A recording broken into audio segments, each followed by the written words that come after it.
Welcome back, friends. It is Tuesday night, and tonight I've got a great cocktail, but a great cocktail from the 1950s. This is a Scotch and soda. This was like the hit, cool cocktail, the fire cocktail of the 1950s. It's obviously just two ingredients. It's so simple to make. You know, Scotch in the 1950s was this big celebrity drink. You can imagine it's the equivalent today is like Mezcal.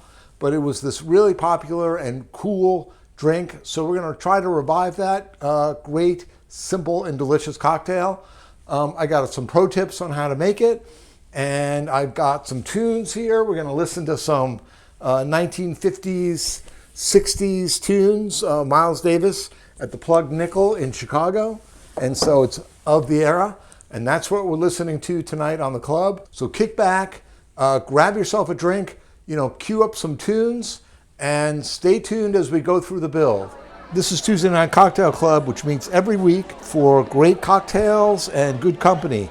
Inspired by the Pro Bar, built for your home bar, no paywall, no Patreon, just drinks every Tuesday. And so, in the post-World War II America, Scotch boomed. It was this cool thing. It was imported. I mean, we don't see it as this foreign thing, but in the 50s in America, Scotch was exotic and sophisticated, and celebrities drank it. Dean Martin, I think he drank Scotch and soda and smoked a cigarette at the start of his hit TV show. So it was very popular and cool, and he was funny. It had that celebrity endorsement. James Bond, who's famous for the, shaken, not stirred martini. Don't get me started on that. But he apparently ordered Scotch and soda more often than he ordered a martini. So it was this cool thing in the 50s and 60s, Mad Men cool. And so that's the drink. It first evolved in Britain in the 1890s, the Scotch and soda. Apparently, Queen Victoria's surgeon recommended, or doctor recommended, that she drink Scotch and sodas for her health. And so the recommendation was that she drink Apollinaris, sparkling water, and blended Scotch whiskey. It was always blended, and they called it Apollyon Scotch. It was a thing back then. But in America, these turn of the century, 20th century cocktails, usually involve somebody in New York City walking into a famous bar. In this case, it was an actor named E.J. Ratcliffe.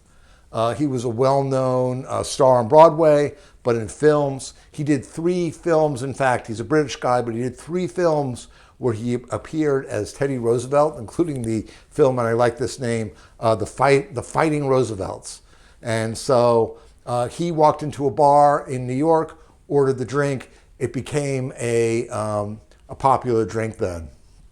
And there was another legend, of course, because there's always more than one, that Tommy Dewar of Dewar's Blended Scotch, another one of those brands, but Dewar in Boston, started people drinking it there. So there's different stories behind it. But it's simple and it's delicious, so we're going to go through the build here. It really is a whole ritual about this one. I'll talk about this in the pro tip, but I've got some ice here in my highball glass, and you really want to use big cubes because the big cubes are slower to melt. They make your drink cold but not watery, and so you mix it up here, as I'm doing, and then you pour out the water, and then you pour the Scotch, and I've got 2 ounces you pour 2 ounces of the Scotch over the cubes. I'm using monkey shoulder here.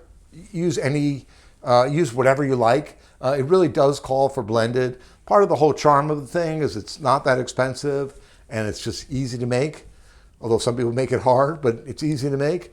And so you pour in your 2 ounces of Scotch, and then I've got Topo Chico here, which you can use your Soda Stream, or you can use your seltzer, or any other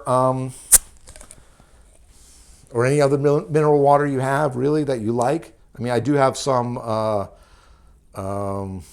Italian mineral water, but I thought it would be too strong. And then you pour it in the glass on the side, trying not to pour it over the cubes because that apparently will cause dilution of the bubbles. And so then you just, give it another stir here, gentle stir now. And then I have a garnish here of a lemon peel.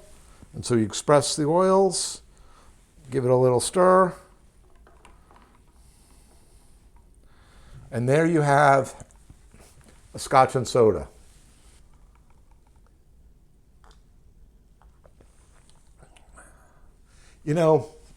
It's very refreshing.